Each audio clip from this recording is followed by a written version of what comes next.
بەناوی خۆی بەخشندەی میهرەبان سڵاو لە بینەرانی کەناڵی ئاسمانی پەیام. سەرەتا بە بۆنەی داگیرساندنی 18هەمین مۆمی تەمەنی کەناڵەکەمانەوە پیرۆزبایی لە بینەران و لە تەواوی ستافی کارمەندانی کەناڵی ئاسمانی پەیام دەکەین. خۆشحاڵین بتوانین گفتوگۆیەک لەسەر باس و بابەتیشی گرنگ بکەین لە 18هەمین ساڵ ڕۆژی کەناڵی ئاسمانی پەیامدا، ئەم کەناڵەی کە هەر لە سەرەتاوە بە ڕاستی و ڕاشکاوی دەستی پێکرد. ڕاستی و ڕاشکاوی دوو دروشمی گەورە بوون لە ناوەڕۆکی شاشەکە تا ڕنگدانەوەیان هەبوو. فەلسەفەی کارکردنی ئەم کەناڵە لە ماوەی 18 ساڵدا بە شێوەیەکی گشتی جیاواز لەوەی کە کەناڵی هێزێکی سیاسی بووە، بەڵام وەکو کەناڵێکی جەماوەری و خەڵک دائیمە لە ناو کێشە و گیرروگرفت و ڕووداوەکانی هاوڵاتیانی کوردستاندا بووە. بە تایبەتی لە دوای ڕووداوەکانی حەڤەی شوباتی ساڵی 2011ەوە کە لەو کاتانەوە کەناڵی ئاسمانی پەیام توانی مانۆڕێکی میدیایی گەورە بکات و خۆی بە بینەرانی بناسێنێت و ئەو هێزە سیاسیەش لە پشتی ئەم کەناڵەوە بوون دەستکراوەی بۆ کارمەندەکان و ستافەکەی بەجێهێشت. سوپاسانەکەین ئەم شەو بینەرمان بن قسە لەسەر باس و بابەتێکی گرنگکەین کە پەیوەندی بە کولتور و بەها و نەریت و خۆماڵی بوونی ئەم کەناڵە و بایەخدان بە بابەتە مێژوویەکانەوە هەیە. بە میوانداری دوو کەسایەتی ئەکادیمی و زانستی دوو مامۆستایی بەشی مێژوو ئەم باس و بابەتە شرۆڤە و گفتوگۆەکەین. ئەوانیش بەڕێز دکتۆر فاروق محەممەد توێژەر لە مێژووی هاوچەرخ و مامۆستای زانکۆ و دکتۆر هیوا عەزیز بە هەمان شێوە توێژەرە لە مێژوودا و مامۆستای زانکۆی بەخێربێن بۆ ستۆدیۆی بەرنامەی گفتوگۆ. دکتۆر فاروق، بێگومان باس و بابەتی مێژووی ئێمە هەروەکو زۆر جار باسەکرێەوە. دکتۆر کەمال مەسەر لە کتێبەکەشی ئاماژەی پێەکە کە مێژوو لەگەڵ کاری ڕۆژنامە نووسیە دوو دیوی پێکەوە گرێدراون. ئێمە کەناڵەکەی ئێمە کەناڵێکی میدیاییە بۆ خۆی میدیا کار لەسەر هەواڵ و راپۆرت و ریپۆرتاژ و راپۆرتە هەواڵ و ئەو بابەتانەیەکە کە زیاتر پەیوەندی بە حەدەسەکانی ڕۆژەوە هەیە. بەڵام ئەوەی کە بەڕێستان کە بینەری ئەم کەناڵە بوو بن و زۆر جار بەشداریشتان کردووە لە بەرنامەکانی کەناڵی ئاسمانی پەیام، تا چەند ئەم کەناڵە ئیشی کردووە لەسەر پاراستنی بەها و نۆرم و ئەو مێنتاڵێتیانەی کە پەیوەندی بە کۆمەڵگەی کوردیەوەیە. بەڵێ بەنای خۆی گەورە میهرەبان، زۆر سوپاس بۆ جەنابتان و سڵاو بۆ بینەرانی کەناڵی ئاسمانی پەیام. سەرتان بە ئیجازەی بەڕێز دکتۆر هیوا دەست پێ یەکەم. بەلەم شتێک پیرۆزبایی ساڵیادی دامەزارنی کەناڵی ئاسمانی پەیام لە ستاف و کارمەند و بەڕێوەبەرانی ئەم کەناڵاکەم. بێگومان کەناڵی پەیام وەکو دەستپێکی کەناڵی ئاسمانی ئیسلامی لە کە 8 ساڵ بەر ئێستا دەست بەکار بوو. یەکێ لەو ڕاندانی کە کاری لەسەر کرد و کەوی لە شاشەکانە ئێمە دەبینین و کەم تازۆژ لە بەرنامەکانە وەکو جەناب باسیگر ئاگاداری نوێ خۆ بەشداریمان تێدا کردووە. گرنگیش تایبەت دەدا بە ئەو بەها کۆمەڵایەتیانی کۆمەڵگەی کوردی و لایانی کولتوری کوردی و بێگومان لایانی کولتوریش لایەنێکی با بڵێن گژیرە فرەڕەهەندە و مێژوو یەکێکە لە ئەو لایەنانەی کە ڕۆڵێکی کارای هەیە لە با بڵێن دروستکردنی نۆرم و نەریتی کۆمەڵگەی کوردی و بە شێوەیەکی گشتی و ڕنگدانەوەی هەبوو لەم کەناڵەدا. ئەوش لە کۆمەڵێک بەرنامەدا کە ئێمە جەنابەت کە با بڵێن ئامادەکار و پێشکەشاری کۆمەڵێک بەرنامەی مێژوویی وەجگە لەوش کە لەو راپۆرتە هەواڵانە و لەو بابەتانی کە ئاوری لێدراوەتەوە ئەتوانین بڵێن لایانی مێژووی ڕنگدانەوەی خۆی تێدا هەبوو. بە تایبەتیش کە کەناڵی ئاسمانی پەیام کەناڵی با بڵێن کەناڵێکی ئیسلامیە و ئەو لایەنێک کە لە بزافی ئیسلامی لە ڕابردوودا کەمتر ئاوری لێدراوەتەوە، بۆیە لەم کەناڵەوە توانرا تشکی بخرێتە سەر کە کۆمەڵێک دیوی شاراوەی ئەو مێژووە بە بینەران و یاخود بڵێ بە تامەزویانی ئەو بوارە ئاشنا بکرێت. چونکە ئەمڕۆ ئەتوانین بڵێن کە ڕاگەاندن بەشێکی گرنگە لە هەم ئەوەی کە مێژوو بە نەوەی تازە و نەوەی ئایندە بناسێ، بە تایبەتی کە جیلێکی تازە ئارەوە کە ئاگای لەو مێژووە نییە و ئەتوانین لەڕێی ئەم کەناڵانەوە ئەم مێژووە بکرێت بە بەشێک لە سەقافەی گشتی و ئاشناکردنی جیلی تازەوە شانازیکردن بە ئەو ڕابردووی کە پێشینەکان یاخود ئەوانەی کە ئێستا با بڵێن لە ڕابردە دەستیان بەم کاروان و خەبات لە خەباتی بواری ڕزگاری خوازی و نیشتیمانی و لە بوارەکەی دیکە کە کەمتر ئاوری لەداوات و بواری ڕابوونی ئیسلامی توانێتی بێنێتە ئێستاوە و ئاشناکە بە خەڵکەوە بەشێ لە سەقافی گشتی چونکە مێژوو هەرتەنها ئەوانن کە پسپۆری مێژوون گرنگی بە مێژوو نادن مێژوو با بڵێن بەشێکی کۆمەلگا گرنگی پێدا لە کەسایەتەکان لە بنەماڵەکان لە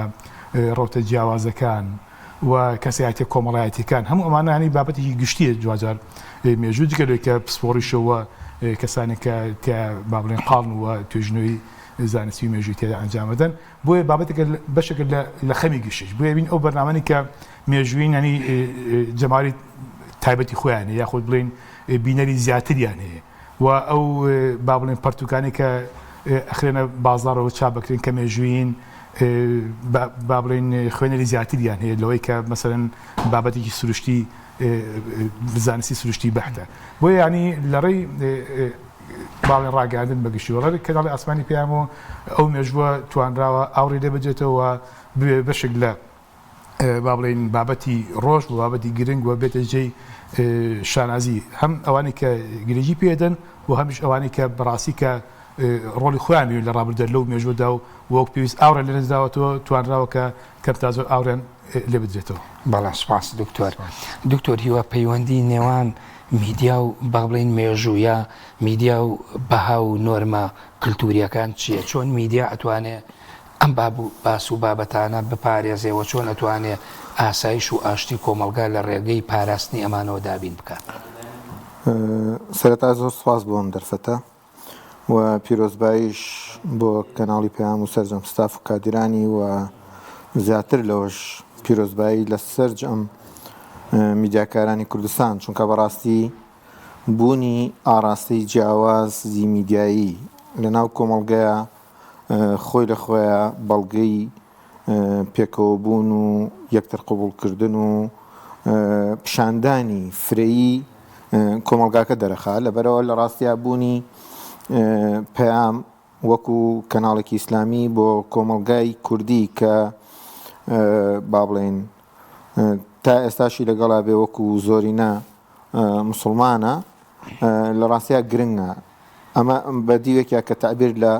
واقعی کۆمەڵگای کوردیەکە بەدیوەکەی تریشیا دەنگێکی جیاوازە کە ئەمەش خۆی لە خۆیان گرنگە ئەوەی کە پەیوەندی بە میدیا و بە مێژوو هەیە لە ڕاستیە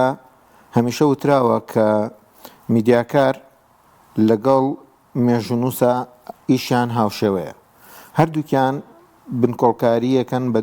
و بە دوای ڕاستیە گەڕێن بەڵام جیاوازیەکە تەنها لە زەمەنە مێژونووس لە ڕابردوو ئیشەکە میدیاکار لە حەدەسی ڕۆژە ئیشەکە لە بە دوای ڕووداوەکانی ڕۆژانەوەیە و با بڵێن خەریکی دۆزینەوەی ڕاستی لە ناو ڕووداوەکانی ڕۆژانە لەبەرەوە وەکو جەنابیش ئاماژە پێکرد لە ڕاستیە دوو دیوی با بڵێن یەک دراون و زۆر ئیش یەکتری تەواوکەن و بە تایبەتیش بۆ کۆمەڵگای کوردی میدیا زۆر گرنگە من هەمیشە وتومە لە با بڵێن کۆتایی سەدەی 19 و سەرەتای سەدەی 20 یاخود لە نیوەی یەکەمی سەدەی 20میش ئێمە کاتێک بە دوای فکری کوردی و بە دوای با بڵێن ئاراستە جیاوازەکانی ڕۆشنبیری و فکری کوردیا گەڕێن لە ناو کۆمەڵگای کوردیا دوو سەرچاوی سەرەکیمان هەیە سەرچاوی یەکەمیان شعر و ئەدەبیاتی کوردیە سەرچاوی دوومیشیان ڕۆژنامەگەری کوردیە جا بۆیە یعنی میدیا ڕۆڵێکی زۆر گرنگی هەیە بۆ ئێمە بە تایبەتی بۆیە تۆ ناکرێت لەسەر هیچ ناونیشانێک لە با بڵێن مێژووی کووردا بە تایبەتی وەکوتم لە نیوەی یەکەمی سەدەی 20وە بۆ ئەمە بۆ نیوەی دووەمیش ڕاستەوە بۆ قۆناغی سەرەتاکانی با بڵێن ئەم سەدەیەش ڕاستە میدیا زۆر گرنگە بۆ مێژوونووس بۆ یەکێکە لە سەرچاوە زۆر گرنگەکانی لەبەرەوەی ڕۆژانە لەبارەی ڕووداوەکانەوە شتی تۆمار کردووە و ئەوەی کە میدیا ئیکا بۆ مێژوو گرنگەکەی لەوە سەرچاواگرێکە ئێمە چوار چەمکمان هەیە لە ناو با بڵێن ئیشی خۆمانە وەکو ئەوانەی کە ئەکادیمین و لە ناو مێژووە ئیشەکەن یەکەمیان ئێمە چەمکێکمان هەیە پێوترە ڕابردوو کە کۆی ئەو ڕووداوانەیە لە ژیانی ڕۆژانەی مرۆڤەکان و کۆمەڵگاکان و دنیا ڕوویداوە هەرچی ڕوودا و هەیە بە زانرا و نەزانراویەوە ئەچێتە چوارچەوەی ئەم چەمکەوە کە پێوترێ ڕابردوو لەناو ئەم ڕابردووە هەموو ئەو ڕووداوانی کە تۆمار کراون و نووسراونەتەوە یاخود ئاساریان شوێنەواریان جێهێشتووە یاخود ئیتر بە بیانوێک ئێمە زانیاریمان هەیە لەسەری بەڕێگایەک ئەمە بۆتە مێژوو تۆمار کراوە کە وەکو کەرەسەیەکی مێژووی لێ هاتووە لە دوای ئەمە شتێکی ترمان هەیە پێوترێ مێژوونووسی کە ئەوە ئیشی ئەو کەسانەیە کە لە ڕاستیە ئەکادیمین و بە پێی میتۆد و با بڵێن منهەجی تایبەت و بە پشتبەستن بە کۆمەڵێک سەرچاوە بە دوواداچوونەوە یاخود پێداچوونەوە بۆ ئەو تۆماراناکەن کە لە چوارچەوەی مێژوویە دامان ناون و لە ڕاستی و دروستیان لە هۆکار و ئەنجامەکانیان لە شێوازی شکڵبەندی و فۆڕم وەرگرتنیان پرسیارەکەوە ڕوونێکاتەوە کە بۆچی ئاوایە قۆناغی چوارەمیان کە نووسینەوەی مێژووە کە با بڵێن هەندێک لە پسپۆڕان پێیان وایە تەنها ئەرکێکی ئێمە کە لە بەرامبەر مێژووە هەمان بێ ئەوەیە بینوسینەوە جارێکی تر بۆ لەبەرەوەی بۆ نمونە ئەگەر یاساناسەکان پێیان وابێ دەستور بۆ 20 ساڵە و لە دوای 20 ساڵەوە ئەکسپایرە بێەوە سەر لە نوێ ڕێک کرێتەوە و پیاچوونەوەی پیا بکرێتەوە هەموار کرێتەوە ئەوە ئەولاترە بۆ مێژوو کە پێویستمان بەوە هەیە بەردەوام پیاچوونەوەی بۆ بکەین و ئەمەش لەسەر ئەساسی ئەوەی کە گۆڕانکاری لە ماوەی 20 ساڵە لە نەوەیەکە و بۆ نەوەیەکی تر ڕوئەداوە پرسیارەکانیشانە گۆڕێ بۆیە لە ڕاستیان نووسینەوەی مێژووژێکێکە لە ئەرکەکانی مێژوو نووس جام مەبەسم بۆچی ئەم چوارچەمکەم باس کرد با بڵێن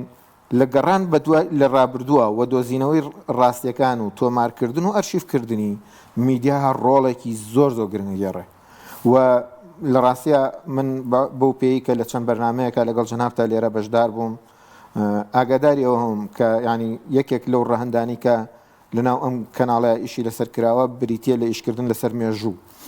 لە ڕاستیە کارێکی زۆر گرنگ و چاکە و کارێکی زۆر بە ئەرزش و بەیەغدارە بەڵام لە ڕاستی شاوریاییەوێ ئاگاداریەوێت چونکە تۆ لە یەک کاتە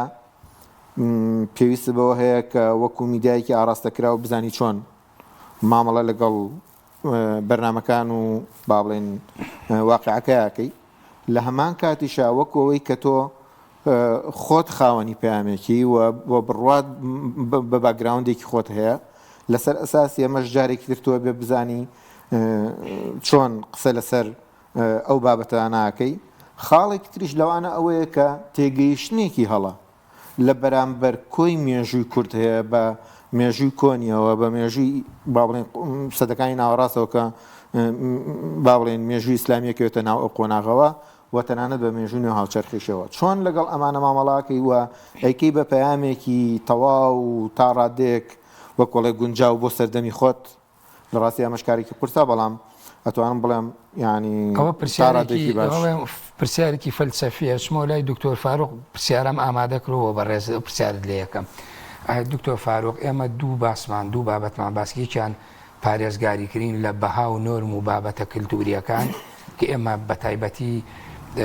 میدیاکار یا کەناڵی پەیام یا کارمەندەکانی و ستافەکانی دوو ئەرکیانێ ئەگەر خەڵک تەنها باسی ئەرکێکی پیشەیی کە وەکو پیشەی ڕۆژنامەوانی ئەرکێکە بەڵام ئێمە ئەرکێکی ترکە ئەم کەناڵە ئەندازەیەک ڕۆڵی بانخوازی و ئەرکە ئیمانی و ئەخلاقی ئیسلامیەکە شەبینێ یعنی چۆن پارێزگاریکردن لە نێوان ئەمانە لە نێوان دوو ڕەهەندی جیاوازە ڕەهەندە پیشەیەکە و ڕەهەندە ئەخلاقی و ئیسلامیەکە چۆن ئەمانە عنی ئەتوانرێ پێکەوە پارێزگاری لێ بکەوە کۆ بکرێتەوە بەڵێ دیارە ئەمە ئەتوانم بڵێم بۆ کارمەندانی ئەم کەناڵی خۆی بۆ ڕۆژنامەنووسانی ئەم کەناڵە شتێکی با بڵێن قورس نییە و ئەتوانن تەوفیقی لەبین ئەم دوانەیە ڕابگرن بۆی کە کەناڵەکەەوە کارمەندەکانی خاوەنی بەهایشی کۆمەڵایەتی و با بڵێن نۆرمێکی کوردەوارین و هەروەها لەو کۆمەڵگەیشەوە هاتوون و با بڵێن نامەنین بە کۆمەڵگەی کوردی و ئاراسی کەناڵەکەش بۆ ئاراسەیە کە ئەم لەم دۆخەدا بڵێ ئەم بە کۆمەڵایەتیان لای تاچی کوردی تۆخ بکاتەوە و گرنگی پێ بدە و بە شێوەیە لە شوێکان بێتە بەشی لە کار با بڵێن بەو جۆرەش بووە لە ناسنامە و لە کەسایەتی تاچی کوردی چکە دوجار ئێمە ئەوکو وتمان ئەم کەناڵە یاخود ئەو بۆتەی کە تیا کارەکە واقعی کۆمەڵگەی کوردیە و ئەو بەهانش کە وتمان گشتێکی بڵێن تاوکەری یەکترن و پێگاتەیەکی تاوکاری یەکترن و هەموو ئەمانە لەوەدا خۆی دەبینێتەوە کە ئەو باگراوندی کە هەیە خود ئەو نۆرمە کۆمەڵایەتی و با کۆمەڵاتێنی کە هەیە جارێک پەخشەکەیتەوە و بە جیلی تازە بە نوێی دەناسێنێت بە تایبەتیەوەی کە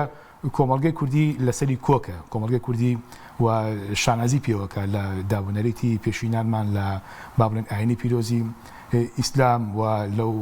با بڵێن گواستنەوەی ئەو واقعە بۆ جیلی تازە بۆ نەوەی نوێ ئەمە هەمووی توان بڵێم کۆکە لەسەری و ئەمەیە کە با بڵێن کۆکەرەوەی تەواوی ڕای لە کۆمەڵایەتەکان لە کۆمەڵگەی کوردیدا بۆ چکە هەموو دوجار بە کۆمەڵی کوردی ئەمە نامۆ نییە و ئەمە ئاشنایەوە بەشەکە لە کولتوری بەشەکە لە مێژووی و بەشەکە دوجار لە سەقافەشی چکە کولتوری کۆمەڵگەی کوردی بەشێکی ئەوەی کە پێگاتەی سەرەکیەتی و ڕۆلی کارا هەیە بریتێ لە ئاینی پیرۆزی ئیسلام و ئەم کەناڵش کە کەناڵێکی ئیسلامی و ڕۆژنامەکانی خانی با بڵێن بەهای کۆمەڵایەتی و لەو بارەشە کارامەیان هەیە بۆیە بۆ ئەوان ئەرکێکی خۆزنێ کە بتوان ئەمە پەخشکەنەوە جارێککە بە کۆمەڵگەی کوردی بناسێنەوە بەڵێ بەشێک لەوەی کە ینی باس ئەکرێ بوو نە بابەتی مێژووی ئێمە ئێستا زۆر جار ئەبینی زۆر لەو بابەتە مێژویانە لە کەناڵەکانە بایەخیەیە کە باس لە تراژیدیای ڕابردوو هەندێک تراژیدیاکەن مەبادی ئەکەیە یا مەبدە ئەکەیە لە ئاینی ئیسلامە کە بەخەبەر نهێنانەوەی فیتنەیەوە دروست نەکردنەوەی کێشەی کۆمەڵایەتی و بەرجەستەکردنی ئاشتی کۆمەڵایەتیە زۆر جار ئەوانە کە باسی بۆ مێژوو ئەکرێ بە تایبەتی ئێمەگەر هەردوو بەڕێستان زیاتر لەو مەجالانە شاکارەکەن و خوێندکارەکانیشان دڵنیام لەوە هەم ماستەر هەم دکتۆرە هەم بەکەلۆریۆسەکان ساڵانە هەیە لەسەر مەسەلەی شەڕی ناوخۆ و کوشتنی خوێن ڕشتنی براکان و ئەو بارودۆخەوە ئەو دۆخەی کە لە ڕابردووە هەبووە یعنی برینتیایە ئەکولێتەوە ئایا بۆ خۆی باسکردنی مێژوو لەم کەناڵا بۆ خۆی باسکردن لەوانە و زۆرکردن و چڕکردنەوەی بینەر و ڕاکێشانی فۆکسەکان بۆ سەر شاشەکە ئەمە بۆ خۆی پێ ئەو تێ بابەتی مێژوو یاخود ئەمە زۆرجار لە میدیای ئەمە شتێکمانەیە پێڵان میدیای زەرد لە پێناوی گەیشتن بەوەی کە زۆرتری بینەری هەبێ هەموو باس و بابەتێک دەست بۆ بە گەرچی مەترسیشی لێ بکەوێتەوە لە کۆمەڵگا بەڵێ ئێمە کەوتمان ئەم کەناڵە بە کۆمەڵی کوردی پێی ئاشنایەوە بۆتە بەشێک لە پتەوکردنی ڕاڵی پەیوەندی کۆمەڵایەتەکان ئەمەیە کە لە ئەو چوارچێوەی کە هەوڵیدا ئاشتی و تەبایی لەناو کۆمەڵی کوردیدا بەرقەرارکە لەو چوارچێو خۆی بینێتەوە ئەگەر نا ئەوەی خۆی بە دوور گرتووە لەو ئەوەی کە جەنابەت باست کرد ئەمە ئەرکی میدیا نییە کە بێ ئیش لەسەر قوڵکردنەوەی برینەکان بکە یاخود بڵێن ئەرکی بەرنامەی مێژووی کەناڵەکان نییە کە بێ ئەم برینانە بکورێنێتەوە زامەکان قوڵکاتەوە ئەمە بابەتی دیکەی ئەکادیمیە کە پێویستە ناوەندە ئەکادیمیەکان بە پێی بەڵگەرەکەی دوکمنت بە شێوەی زانستی بتوانن ڕووداوەکان ساختکەنەوە و دوجار بە شێوازی خۆی بیخەنە ڕووە لە چوارچێوەی لێکۆڵین ئەکادیمیەکانە بە شێوەی بابەتی سەرپێی ڕۆژنامەوانی میدیایی ئەو زیندووکردنەوەی بابەتە مێژوانە بۆ خۆی ڕێگا دروستەکە نیە ئەم بابەتانە خۆی ماوەسارم خۆش دەزانی ئەم بابەتانە مشتومڕی لەسەرەوە ناکۆشی لەسەرەوە بۆ ساختکردنەوەی ئەمانە پێویستی بە بەڵگە و دۆکومنتەیە و ئیشکردنە سەر بەڵگە و دۆکومنتش کاکتۆرش باش زانێکە بابەتێکی ئیخساسیە بابەتێکی پسپۆریە با بڵێن کاری کەسێک نییە کە بۆ منە لە بەرنامەیەکە چاپێکردنی لەگەڵا کرێ دوجار ئەم کەسە خۆی دوور نییە بەشێ بێت لە تەڕەفەکە بەشێ بێت لە ڕووداوەکەەوە کاریگەری هەست و نەس و شعوری خۆی تێکەڵ بێ بۆی ئەم بابەتێک نییە کە کەناڵەکان بێن کەسێک بێنن با بڵێن بکەوێتە ناو مێژۆ بە شێوەیە لە شێوەکان کە برینەکان قوڵام خۆی لەمە پاراستەوە ئەتوانین بڵێن ئێمە ئەوەی کە لە پەیامە من با بڵێن بینیوە بووە بتاڵعامان کردووە کە هەوڵی داوە بە شێوەیە لە شێوەکان ئەوەی کە مێژووە تۆماری بکات و لە فەوتان بیپارێزێ بە تایبەتی جەناب لەگەڵ کۆمەڵە کەسایەتی ڕابوونی ئیسلامیدا زنجیرێک گفتوگۆ بە ناوی مێژوویت کرد کە ئەتوانین بڵێن زۆرترین خزمەتی کرد ئەو مێژوێت لە سۆراغی مێژووکە چکە بەشێک لەم کەسایەتیانە کە خۆیان لە ناو ڕووداوەکانە بوونەوە بەشێکن لە دروستکەری ڕووداوە مێژوویەکان ڕەنگە خۆیان کات و توانای ئەوان نەبێت کە بێن ئەمانە بنووسنەوە تۆماریکن لە فۆتان بیپارێزن بەڵام لەم کەناڵۆ لەڕێی بەرنامەکان و کە تۆمار کراوە ماوە و ئەمە لە فۆتان ڕزگار کراوە و خۆ بۆتە دۆکومنت و ئەرشیفێک دواتر بێتە سەرچاوەیەکی ئەمە ئەبێتە کەرەسیەکی خاوی توێژەرانی بواری مێژوو کە دوایی بێن و سەرچاوێک شەنوکەویکەن و ئیتر تاوتوێکەن دوای ڕخنە و لێوربوونەوە و مقارنەکردن ئەو کاتە بتوانن ڕاستی لێ هەڵێنجنەوە بێتە کەرەسیەکی خاوی مێژووی. دەست خۆش باس دکتۆر هیاوتم پرسیارێکی فەلسەفی جەنابەت باسی بابەتی مێژوویت کرد لەم کەناڵە خۆی مێژوو خۆتانەزان بەشێکی گێڕانەوەی ڕووداوەکان و سرد و یعنی کات و وەختی زۆریەوێ میدیاش ئەوێ بە کەمترین وەخت زۆرترین زانیاری بگەێنێتە بینەر بە بڕای تو ئەمەی لە پەیام کراوەیە ئەوەی کە پێویستە میدیا بیکە یا پەیام بیکە زیاتر ئەو دیدە ڤۆڵتێریەکە نییە بە تایبەتی کە باسی نووسینەوەی مێژووە کاڵێ ئەگەر تەبەری قرار بوو بێ یا بڵێن هەموو ڕووداوەکانی مێژوو کۆ کردوتەوە و جێراوێتیە و نووسیوێتیە و تویتی من بەجێ هێڵم بۆ ئەوانەی دوای خۆم بە ئەوان بێن شەن و کەوریکەن و بنکۆڵیکەن و بژاری بکەن دوایی ڤۆڵتێرەڵە ئیبن خەلدون فریای ئەمە کەوت هات خوێندنەوەی فەلسەفیانەی بۆ ڕووداوەکان کرد یعنی بە بڕوای تۆ میدیا پێویستە بەم شێوەیە قسە لەسەر ڕووداوە مێژوویەکان بکە یاخود هەر بێ بە شوێنی گێڕانەوەی سرد یاخود ئەوەش بۆ خۆی پۆلێ نەکرێ بۆ نمە تۆ چتە گوندێک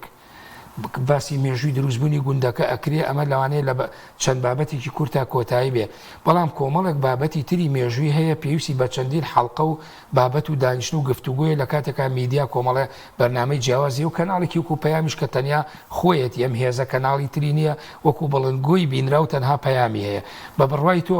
وەکو ئەکادیمیە ئەوەی کە پێوتێ فەلسەفەی مێژوو پشتی ڕووداوەکان ئەمە باسکە باشترە یاخود بە شێوەی سرد و گێڕانەوە حکایەتەکانی مێژوو بگەڕێتەوە بۆ بینە لە ڕاستیە ئێمە پێویستمان بە هەمووی هەیە یعنی پێویستمان بە گێڕانەوە هەیە و پێویستمان بە هەندێک لەوەش کە وەکو حکایەت سەیرەکرێ هەر پێویستمان پێێتی چونکە بەڕاستی شتێک هەیە ئێمە ئەبێ ئاگداری بین ئەوش ئەوەیە هەموو با بڵێن ڕوتی مێژونووسی لە دنیا و لە بابڵێن لە ئەوروپا بە شێوەیەکی گشتی کە بە تایبەتی لە قۆناغی سەرهەڵدانی مەدرسەی با بڵێن وەضعی یا ئەوەی کە پێوترێ پۆزیتیڤیزم یا ئەوەی ڕانکەیی مەسەلەن لەو قۆناغەوە تێگەیشتن لە مێژوو گۆڕاوە بەردەوام گۆڕانی بەسەر هاتووە ما بەسم لەوەیە مەسەلەن ئەگەر ڕانکەیەکان پێیان وابێ نووسینەوەی دەقا و دەق و حەقیقەتی ڕێک ئەو ڕاستی کە ڕووی داوە قەناعەتیان وابوو تەنها سەرچاوی فەرمی و دیکۆمنت و بەڵگەی مۆرکرا و ئەو شتانە ئەمانە نەبێ هەرچی بڵێ ناخوا هەرچی بڵێ حساب نییە نانووسێتەوە لە ڕاستیە ئەمە دوو کێشەی هەبوو کێشەیەکانەوە بوو بەشێکی زۆری مێژووی ژیانی ڕۆژانەی فەرامۆش کرد کێشەی دووەمیشان ئەوە بوو ئەوەی کە ئەنووسرایەوە بوو بە حەقیقەتی ڕەها بەڕاستی ڕەها کە لە ڕاستیە ئەوە جوانیە چۆن ئێستا با بڵێن زۆربەی زۆری بیرمەندان و فەیلسوفانی بواری با بڵێن فەلسەفەی مێژوو ئەوانە لەسەر ئەوەن کە هەر کاتێک باس لە ڕووداوێک کرێ ئەو ڕووداوی کە ڕووی داوە لە زەمان و لە شوێن لە مەکانی خۆی لە شوێن و کاتی خۆی ڕوویداوە بە کۆمەڵێک کاراکتەر ئەم سیانە هەرگیز ناکەونەوە ئەو لەحزەیە ئەو چرکە ساتە کە ئەو ڕووداوی یا ڕوویداوە بۆیە هەموو ئەوانی کە ئەیجێڕنەوە وە وەسفیەکەنەوە جارێکی تر ئەو گۆشەیە ئەگەڕنەوە کە ئەمان بینیانە ئەو دیوە ئەجێڕنەوە کە ئەمان بینان تەنانەت باس لەوەیە کە کامێراش ناتوانێت دەقا و دەقی ڕووداوەکە بژێڕێتەوە چونکە ئەگەر ئەو ئەتوانێت زاهیر و دیکۆری ڕووداوەکە بۆ ئێمە نەقڵکە بەڵام ئەو هەموو هەست و سۆز و عاتیفەیی کە لە پشتی ئەم ڕووداوە وجودی هەیە ئەو هەموو نیەتە شاراوانی کە لە پشتی ڕوودا وجودی هەیە ئەمانە چی لەبەرەوە گەیشتوونەتەوە قەناعەتەی کە ڕاستی ڕەها لە ناو نووسینەوەی مێژووە بوونی نییە گرفتەکە لێرەیە کاتێک کە من و تۆ سەرچاوەیەکی مێژوویە خوێنینەوە لە خەیاڵی خۆمانە ڕاستەوخۆ وێنای ئەو ڕووداوە مێژوویەکەین وازانین ڕێک بەو شێوەیە ڕوویداوە کەوانە ئەوە جێڕانەوەیەکە لەسەر ڕووداوەکە گۆشەیەکێتی بینینێک و تێگەیشتێکێتی چونکە کە ئەژڵێن گۆشەیەک هێشتا ئەو گۆشەیە باگراوندی کەسەکە ئاستی تێگەیشتنی لە ڕوودا و هەموو ئەمانە کاریگەری هەیە لەسەرەوەی کە تۆ چۆن ئەو ڕووداوە جێڕیتەوە جابۆیە بۆ نمونە کاتێک کە تۆ بەرنمەیەک لەسەر مێژووە گریمان باس لە قۆناغێکی مێژووی چوزانم کوردەکەی ئیسلامەکەی هەر قۆناغێک لە مێژوەکان باز لە ڕووداوێکی تایبەتی ناو قۆناغەشەکەی ئەوە گێڕانەوە و وێناکردنەوەی ئەو مێژوەیە نەک وێناکردنەوە با جوانتر بڵێن ڕێک دروستکردنەوەیەتی یعنی چۆن کاتێک کە کەسێکی بۆ دەرهێنەرێکی شانۆ کە ڕووداوێکی بیست و ئەوێ جارێکی تربی خاتەوە سەر شاشەی شانۆ لە ڕاستیا چۆن ئەکتەری بۆ پیاکە و ئەوێ پیشانی خەڵکی باکە ئەم ڕووداوە چۆن ڕوویداوە بەڵامەوە ڕووداوەکە نییە کۆمەڵک ئەکتەر هاتون نمایشەکەنەوە لە ڕاستیە هەر یەکێک لەو مرۆڤانی کە ڕووداوەک جێڕێتەوە دروست یەکاتەوە جارێکی تر بە خەیاڵی خۆی بۆ شێوەی کە بینیوێتی بەڵام ئەو وەسفی ڕووداوەکە ناجێڕێتەوە ڕاستەکەی جا بمبورە یەک قسەی تریشەکەم تۆ باسیەوەت کرد کە لە ڕووی دینی باز لەوە کراوە کە نابێ ئەو سەری ئەو شوێنانە هەڵبێنەوە کە فیتنە و ئاژاوە و مای تەفرەقە دروستکردنە لە ڕاستیە یەکێک لە گرنگترین وە پێویستترین ئەو شتانی کە میدیا پێویستە لە کۆمەلگای ئێمە بیکە ئەوەیە کە جەستەی ئێمە خۆی شەقارە ئەمەەی درستیات کۆمەلگای کوردی پێویستی بەوە نیە درزی تری بۆ دروستکەین ئەوەنەی شەڕتیایە پێویست نیە شەڕی تری بۆ دروستکەین لە ڕاستیە پێویستمان بۆیە تەبایی تیا دروستکەین ئەوەی کە پێوترێت کۆمەڵگەسازی و نەتەوەسازی لە ڕاستیە میدیا ئەرکێکی قورسی لەسەرەوە پێویستە بەر لەوەی بیر لەوە بکاتەوە کە بینەری چەنە و کە وەکۆڵێ لایک و کۆمنت و نازانم چی بۆ خۆی دروستکە بەر لەوە پێویستە بیر لەوە بکاتەوە کە لەکوێوە ئەتوانێت چارەسەری یەکێک لەو درزانە بکە کە لە کۆمەڵگای کوردی جەنابەت باسیەکەی ئایا ئەوە خزمەت بە ڕەوتی ڕووداوەکانی مێژوو ئەسڵەن لە ڕووی مێژوو نووسی جاویستم ئەمە باسکەم چۆن ئەگەر دین ئەم پەیامەی هەیە لەسەرەوەی کە با ئەو شوێنانە باز نەکەین کە فیتنیتایە لە ڕاستیە لە نووسینەوەی مێژووە و بە تایبەتیش کە ئاڕاستەکە بەرەو ئاڕاستەیەکی نەتەوەسازی کۆمەڵگەسازیە باس لەوەیە چۆن وە بیرهاتنەوەی ڕوودا و گرنگە بۆی ئێمە مێژوو بنووسینەوە لە ڕاستیە لە بیرکردنی ڕووداویش لە هەندێک قۆناغی مێژوویە گرنگە چونکە چارەسەرێکی نییە بۆ نمونە شەڕی ناوخۆ چەندێکی لەسەر بڵێ لە ڕووی ئەکادیمیەکان بابینوسن وەکو ئەکادیمی بەڵام شەڕی ناوخۆ هی ئەوە نییە بیخەیتە ناو پرۆگرامی پەروەردە و بیخەیتە ناو میدیاوە پیشان بۆ خەڵکی باسکەی هی ئەوەیە ئەکادیمیەکان بە دوای هۆکار و کێشە و لێکەوت و گرفتەکانی بە دڵنیایی نەکی ئەوەی کە زمانی خەڵکی پێگۆشکەی بەڕاستی و ئەمە تۆ لە جیاتیەوەی چارەسەری کۆمەلگای پێ بکەیت تەفرەقە لە ناو کۆمەلگای دروستەکەیت و کێشەکە زیاتر گەورە ئەەکەی ئەما کە بۆ نمونە لە قۆناغێکا تۆ پێویست بەوەیە هێزەکان تەبابن هاوکاری یەک بن تۆی لێکیان دوورەخەیتەوە و مشکل لە دروستەکەی بۆیە بەڕاستی لایەتکردن لە هەندێک قۆناغی مێژووی باسی دیوە گشتەکە یەکەم باسی ئەو پەیاماکەم کە مێژوو پێویستە هەی بێ بۆ خەڵک لە ڕاستیە لایەتکردن بەقەدەر وە بیرهاتنەوە گرنگ تا چەند ئەمە بۆ میدیایەکی و پەیام گرنگە تۆکو ئەکادیمیەک کەناڵێکە هەموو پێشتریش باسم کرد هەم لە ڕووی پیشەوەم لە ڕووی بەرپرسیاتی ئەخلاقی و ئیسلامیەوە بەردەم دوو بەرپرسیاتی گەورەی مێژوویە ئیشەکەی ئێوە قورسترە لەبەرچی لەبەرەوەی وەکو کورد وەکو موسڵمان و لە هەمان کاتیشە وەکو پیشەیی تۆ تێ ئیشکەی هەرسێکیان بە کۆڵێ خواستی خوانیان هەیە هەرسێکیان پرەنسیپ و داواکاری خۆیانیان هەیە بۆیە تۆ ئەبێ هەوڵ بی بەلانسێک ڕابگری هاوسەنگیەک ڕابگری لە نێوان ئەم سێ داواکاریە ناکرێ بۆ نمونە وەکو باڵێن میدیاکە ناکرێ پیشەی نەبی لەو لاوە ناکرێت کورد نەبی ناشکرێ خاوەنی پەیامەدینەکەی خۆت نەبی بۆیە زیرەکیەوێ و مانوبوونی شێوێ بەڕاستی پێ بڵم مانوبوونی شێوێ تۆ چۆن نتوانی هاوسەنگی لە نێوان ئەم سیانە دروستکەی و ئەمە زۆریش گرنگە بۆ چونکە لەوانەیە ئەگەر بە ئاگاییەوە ئیشی تیانەکەی لە شوێنەکە ئەم سیانە لە یەکێکیان کەم کەیتەوە یا بیانی بەیەکە بۆیە لە ڕاستیە ئەوەی کە گرنگەوەیە کە تا ئێستا نەبیستراوە پەیام وتارێکی چوزانم راپۆرتێکی بەرنمەیەکی بە ئاراستەی تەفرەقە دروستکردن بێ لە کۆمەلگا و ئەمە گرنگە من نمبینیوە نازانم ئەخوا هەبوویان نا بەس بەڕاستی من نمبینیوە و بش بووە ئەمود ئێستا لێرە ئەمود ئەو بەرنمێتان خراپ بوو تێگەی بەڵام ئەوم نەبینیوە و با بڵێن ئەمە دیوێکی گرنگە کە تۆ مڕعاتی با بڵێن کۆمەلگاکەی خۆتەکەی بە دیوێکی ترام مڕعاتی پیشەی خۆش دەکەی کە هەوڵەی وەکۆڵێ راپۆرت و تەواوی بەرنمەکان بە ئاراستەیەکی پیشەی و با بڵێن گرنگا بڕوە بە تایبەتی لەوانێ ببێتە مەتحی ڕوبەڕوو من زۆر لەگەڵ ئەوانەی بەرنامەی مێژووی پێشکەشەکەن لە ناو کەناڵەکانە لە ئیتر هەر کەناڵەکە زۆر گرنگە خۆی مێژووی تەواو کردبێت دەرچووی بەشی مێژوو بێ لە زانکۆکانی کوردستان چونکە بەڕاستی من ڕێزم هەیە بۆ هەموو ئەوانەی کە ئیشەکەن لەم کایەیە بەڵام لە جارێکیان لە کۆنفرانسێک شاوتم ئیبن خەلدون ئەڵێ ئیشی مێژوونووسی پیشەیە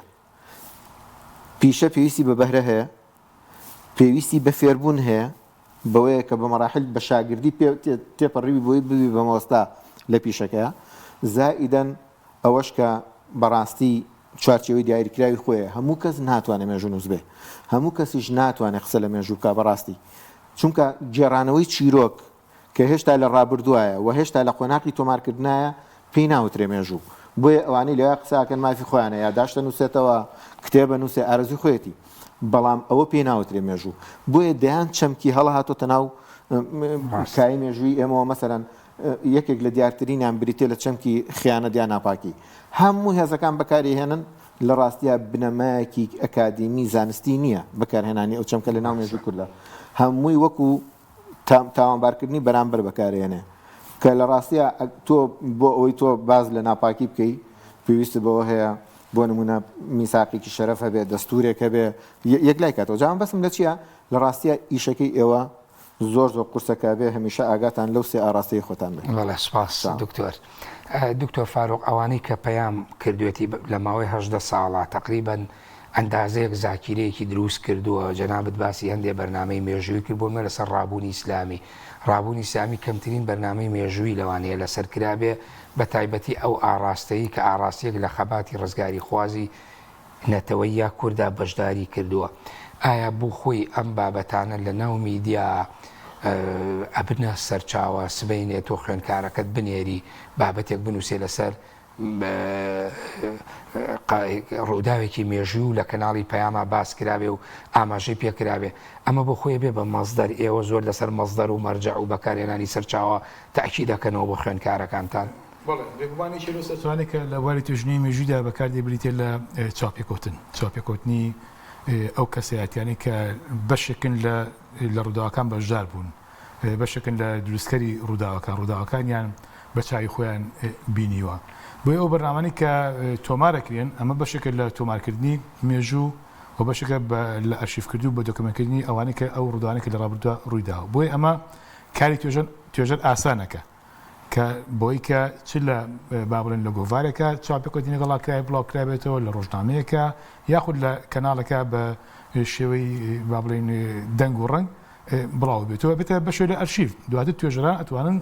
ئەم بەرنامەیان بە ئاسانی دەست بکەوێ وەکو کەرەسەیەکی خاوگویکی لە سەرچاوەکانی نووسنەوەی مێژوو لەگەڵیدا مامەڵە بکەن بەپێی ئەو ڕێبازی لێ کۆڵنەوەی مێژووی کە توێژەر لەسەری پەروەردە بووە ڕاهێنراوە لەوێدا شەنوکەوێکەوە بە دوای با بڵێن ڕاستی مێژوویەکاندا دەگەڕێت چکە دوجار ئەمانە گوتمان ینی توێژەر پێوەری خۆی هەیە بەپێی ئەو پێوەرە مێژوویە خود ئەو ڕێبازی لێ کۆڵنەوەی کە ئیشی لەسەرەکە دوای تەتەڵەکردن و بە دواشون بە دوای ئەگا بەڕاستیەکان بۆیە وەکوتو ئەمە بێتە کەرەسەیەکی خەوەیەکی لە سەرچاوەکان ئەگەرنا ئەوەی کە لە بەرنامەکانە تۆمارەکرێ چۆنەوەی ڕاستی ڕەهای مێژووی نییە یاخود ئەوەی کە لە یادەوەریەکانە لە بیرەوەریەکانە ئەنووسێت ئەمە با بڵێن تێڕوانینی کەسێکە یاخود ئەوەی کە کەسێکی تعبیری لە ئەو ڕووداوانەکە کە بینیوێتی کە تیایدا بووە و وەکو چۆن ئەمانش بەرهەمی ئینسانیش بەشێکە لە هەست لە شعور لە بەرژەوەندی یاخود بڵین هەنێ ڕووداو هەیە بەسەریا بازەدا هەنێ ڕوودا هەیە زۆر لەسەری دەوەستێ دواتر ئەبنە کەرەسیەکی خاوی واری توێژینەوەی مێژوو بەتایبەتی لە مێژووی هاوچەرخە. بەڵێ بە بڕوای تۆ یعنی ئەو بابەتە مێژویانە یا ئەو پرس و ڕووداوە گرنگانی لە مێژووی ڕابردووە ڕویانەوە چی گرنگە کە میدیا لای لێ نەکرێت و پەیام بێوێ کاری لەسەر بکاوەکو ئەکادیمیەکە ئەوەی ئێوە سەرنجتان دابێ بێگومان لە ئەنجامی خوێندنەوەی قوڵ و دیراسەکردن و هاتنی بڵێن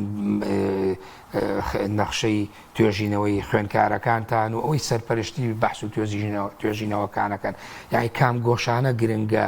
زۆر ئاماژەی پێنەکرا خۆ زۆر جان مەرجێن ڕوودا و بێجاوە بابەتێکی کۆمەڵایەتە بەڵام لە ناو مێژووە وەکو خۆتان ئاماژەتان پێکرد بەڕێستان یعنی بابەتە ڕۆژنامەوانیەکان دیکۆمنتی ڕۆژنامەوانی ئێستا بۆ بە کەرەستەی مێژوو نووسینەوەی مێژوو یعنی کام بابەتە مێژویانە گرنگە لە ڕابردووە زۆر ڕویان دا و بەڵام میدیا نەیتوانی وەکو پێویست لای لێ بکاتەوە بەڵام بۆنمە یا تۆ لە پەیام بینی وتە لای لێکراوەتەوە یا ئەگەر نییە چۆن بکات. بەڵێ بێگومان بەشێ لەوانی کە با بڵین بەشداون لە ڕووداوە مێژوویەکانە یاخود لە وەکو کادری سیاسی و بڵێنسەکردی سیاسی ئەمانە بەشێرانە بیرۆی خۆیان نووسیوەتەوە بەڵام بە بۆچوونی من پەیام بە دوای ئەوانە دابگەڕێت کە با بڵین توانای نووسینەوەی ئەم بیرۆریانیان نییە توانای یاداشکردنیان نیە بار هۆکارێک قەڵەمیان قەڵەمیان بەدەست نییە یاخود بڵێن سەرقاڵ بوونیان بۆ گێڕانەوەی سەرقاڵ بوون سەر نەپرژاون یا بڵمونە لە دۆخی تەندروستیان ڕێگەیان پێنادا لا لەمانە بکرێتەوە کە توانایان نییە بار هۆکارە بێت نەبوونی کاتە تەندروستیە با بڵێن قەڵەم بەدەست نیوەکو جەنابەت دوتێت توانای ئەمە تۆمار بکرێت بەرلەوەی کە ئەم مێژووە بفەوتێ چکە ئەمە شتی لە بابەتەمانێک کە ئەمە بە جۆرە لە باسی یاداشت کرد ئەوێ بە جۆرە لە یاداش نووسی ئەمە کە خۆی نەینووسیبێتەوە بەڵام بیهێنیتە گۆ بە قسەبی ئەمە ئەبێتە چاپێکەوتنێکی مێژووی و تۆمارێکی مێژووی مەیدانی و دواتر وەکوتمان توێژەر دێ بەرمەبرای ئەم چاپێکەوتنە بە دوای ڕاستی ئەگەڕێ ئەگەر چی بۆ منە وەکو کاوتۆریش باسی کرد ئەو کەسە خۆی کەسێکی مێژووی بێ چاپێکەوتنەکە ئەتوا ئەزانێت چ پرسیارێک بکە پرسیاری ئامانجدارەکە و ئەزانە بە دوای چ وەڵامێک ئەگەڕێ بۆی ئەمە دوای ئەرچی توێژەر ئاسانەکە ئەمە لەلایەکی دیکەشەوە ئەوەی کە تا ئێستا کراوە ئەتوان بڵێن قۆناغی لە قۆناغەکانە یا با بڵێن زیاتر خەباتی شاخ و تا سەرەتای تا ڕاپەڕین هاتووە ینی ئەوەی کە ئاوری لێ بدرێتەوە لێرە بەدووە ینی قۆناغشتی کەی مێژوویمانەیە کەمتر ئاوری لێ داوەتەوە بۆ منە لە بواری حکومڕانیە ینی کەمتر قسەی لێکراوە و بەسی حکومڕانی ئەم دوایی باشووری کوردستان ئێستا بۆ ئەم 33 ساڵە بۆ بە مێژوو خۆی زەمەنی مێژووی چەندێکە 30 ساڵە ئەبێ بنووسرێتەوە ئەمە ئەنی شۆڵی خلافی لەسەرەکە لە ڕابردووە ئیش دەسە 30 ساڵەکە بە حکومێک کە لەهانێ لە ئەشیفخانی گەورەی وڵاتان دوای 30 ساڵ دۆکومنتی خۆیان ئاشکراکەن زۆرتر مەدرسە ڕانکەیەک بەڵام ئێستا ئەم لە ئەم زەمانە کورد بۆتەوە لە زەمەنی عەولەمە و تەکنۆلۆژیا و دیجیتال میدیا و ئەمە کەمتر بۆتەوە ڕووداوەکان خێراترن سریعترن ئەگەرنا ئەتوانی بڵێن ئێستا ئەو لە نەوەتوێک و بێگومان بۆتە مێژووە بگرە ئێستا لە ناوەندە ئەکادیمیەکانشە تا 2010 تقریبا توێژینەوە کراوە بۆی ئەمە ینی گرنگە جارێوە تۆ کەسێکە دۆزیتەوە لە شوێنێکە ینی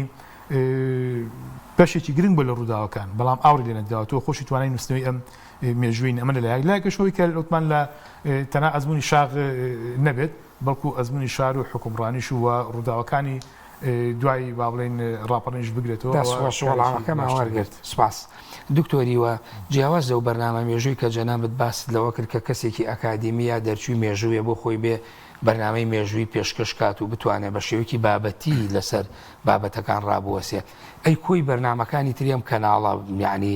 چۆن بۆنمە بەرنامەی بەیانیانی هەیە زۆرجار قسە لەسەر باس و بابەتێکی مێژوویە زۆرجار لەسەر بابەتێکی کولتوریە بابەتێکی کۆمەڵایەتیە یعنی چۆن ئەکرێ ئێمە هەروەکو باسم کرد لە کتێبەکەی دکتۆر کەمال مەزەر هەموو بابەتەکان باسەکاڵێ مێژووی خۆی باسی فیزیا کیمیا جوگرافیا هەندەسە هەمومانە باسەکاڵێ هەموو مێژووی خۆیانێ ئەگەر ئەمە بڵین تەشبیهی بکەین یا بڵین بە نزیکایەتیەک چۆن بەرنامەکانی تر ئەتوانن وای لێ بکرێت کە سبەینێ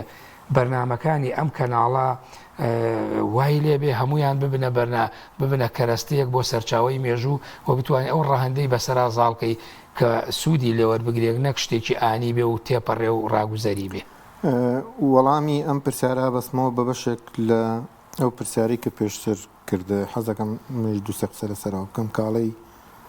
چی پێویستی ئەمە لای لێ بکەینەوە بە شێوەیەکی گشتی. سەبارەت بە ئەوەی کە چی مێژووە لە ڕاستیە ئێستا تێگەیشتن لەسەر ئاستی دنیا بۆ مێژوو گۆڕاوە. بۆ نمونە مێژووی ئێستا هەیە، مێژووی داهاتووشەیە، یعنی ئەوە نییە بڵێ ئێستا کایی توێژنەوەی مێژووی لە ئاستێکە فراوانە کە مێژوو تەنها پەیوەندی بە ڕابردووی ئێمەوە نییە، ئێستامان بۆ دروستەکەوە داهاتوش. لەسەر مەساسامێ ئەوە بڵێم مێژووی کورد لە چەند ساڵی ڕابردوو زۆرتر ئیش لەسەر مێژووی گشتی کراوە، بەڵام ئێمە پێویستمان بە دیموکراتیزەکردنی مێژوو هەیە. مەبەستم بەمە چییە؟ مەبەستم بەوەیە کە کاتێک کەسێک یەت لە کەناڵەکەەوە مێژووی ژیانی خۆی گەڕێتەوە، پێویستمان بەوە هەیە کە تەنها خۆی نەبێت لە ناوێنەکە، سەرجەم ئەو کەسانی کە لەگەڵیان بیان هێنینە گۆ لە ناوێنەکە دایان بێ کارێ بکەی کەسی ئەو کەسی کە قسە بۆکە تەواوی ئەو کەسانە ناوی ئەو کەسانە بێنەکە لەگەڵیا بوون بۆ لەبەرەوەی ئەوان نەچنە پەراوێزەوە، یاخود بەمانایەکی تر مێژووی پەراوێز خراوەکان بنووسینەوە، جارێک تر پەراوێز خراوەکانیش بینەوە بۆ ناو وێنەکە، چونکە مێژووی بە پاڵەوانکردن زۆرمان نووسیوە. کاتێک کە تۆ تەنها لەسەر مێژووی کەسێکە نووسی بەس ئەو باسەکەی کە پێوە مەسەرەن دوور نەڕۆین، جاری وایە فەرماندەیەکەڵێ لە فڵان شەڕا من سەرکردایەتیم کرد، ڕاستەکەی بەڵام پێشمەرگەکانی کێ بوون تێگەی پێشمەرگەکە مەیدانی لە ناو ڕووداوەکە ئەمانە ئەچنە خانەی فەرامۆشکردن و پەراوێزخستنەوە، بۆیە لە ڕاستیا زۆر گرنگە. خاڵێکی تر لەوانە ئەوەی کە پێوترێ مایکرۆهستری مێژووی وردە مێژوو، یاخود ئەوەی کە لە چوارچێوەی مێژووی ژیانی ڕۆژانەیە کەمە پەیوەندی بە وەڵامی پرسیارەکەشتەوە هەیە کە ئێمە پێویستە مێژووی ژیانی ڕۆژانەی خەڵک تۆمارکەین بینوسینەوە. مەسەرەن پیشەکان ئەمڕۆ بینوسەرەوە دوای 20 ساڵی تر پێویستمان پێێتی لەبەرەوەی کە بین دراسی لەسەر بکەین تێگەی هەر جارە و بەڕاستی زۆر گرنگە. پێم وایە ئێمە کەناڵی پەیام فیچەری هەیە، ئانیشتی کورتیە زۆر جاری کەسێک پیشەیەکی هەیە دایە بەزێنێ چەند دقەیەکی کەمە و بەڵام ڕاستە، بەڵام گرنگیشە باڵێن هەر جاری یەکێک لە خاوەن پیشەکان بدوێنی. پێم وایە ئەمڕۆ لە زانکۆ دکتۆر مەریوان باسی لە هاتوو کۆڕێکێ بوو لە ئێمە باسی لەوە کردوتی لە هۆڵندا بەرنمەیەکی بەم شێوەیە، یعنی هەر جارە دەمێک بەس ئەوتی زۆرتر هی کولتورە جیاوازەکان مەسەرەن ئەوانەی کە لە دەرەوە هاتوون هەر جارەیەکی کان ئەدوێنن کە مەسەرێکێک محامەیەکە دکتۆرەیەکی فڵان پیشەی تری هەیە. لە ڕاستیە ئێمە گەر ئەوانەش نەبێ هەر ئەوانەی خۆمان کاتەوانەی هەمانەشنە ناو سیاقی مێژووە من ماوەی بەرنمەکەم تەواو بێ ویست بە کورتی دو قسەی خۆتکەی بۆی دکتۆریش دو قسەی خۆی کۆتای بەرنمەکە بین. لە ڕاستیە دەستخۆشیم هەیە و جارێکی تریش پیرۆزباییم هەیە و هیوادارم ینی ئەوەش لە جەناب ڕابینم کە لەمەولا ینی ئەو قۆناغەی نووسینەوەی مێژوو و گێڕانەوەی مێژوو بینیتە ئاستیەوەی کە تر بچیتە وردەکاری و مێژوو ژیانی ڕۆژانەی خەڵک ئەوەی کە پێم وت مایکرۆهستری و بە دیموکراتیزەکردنی مێژوو ئیشاڵە لە بەرنمەکانی داهاتوایی بینین. سوپاس دەکەم دکتۆر دو قسەی خۆت بکەیت. دوای ئومیدی سەرکەوتن و بەردەوامی بۆ بەرنمەکەی جەناب تەنۆکو بەرنامەی بابڵین چی لە ڕابردوو سۆلاقی مێژووی یاخۆ ئێستا کە جێپەنجەیە بۆ ئومیدی کە بتوانانی ئەو خەڵکانی کە ئاوڕێن لێداوەتەوە و ئاوڕێن لێ بدێتەوە بیانهێنێتە گۆوە بەشێ لە باڵین یادداشت و بیرەوەری و ئەوان ڕۆداوانی کە تیا بەشدابوو و تیا بینیوانە تاگو تۆمار بکوێت بێت بەشێک لە مێژوو واتەوە مێژووە لە فوتان ڕزگاری بیەوە ئەمە خزمەتێکی گەورەیە بە مێژووی کورد. بەڵێ زۆر سپاس بۆ هەردوو ئەکادیمیستی بواری مێژووی دکتۆر فاروق محەممەد و دکتۆر هیوا عەزیز سوپاسانەکەم کە ئەم شەو لەم بەرنامەیە بە زانیاریەکانتان بینەرانتان خۆشحاڵ کرد. بەڵێ بینەرانی بەڕێز و خۆشەویست هاتمە کۆتایی بەرنامەی گفتوگۆ تا بەرنامەیەکی تر بەخوای گەورە و میهرەبانتان دەسپێرم کاتێکی خۆش بۆ هەموو لایەک. سوپاس.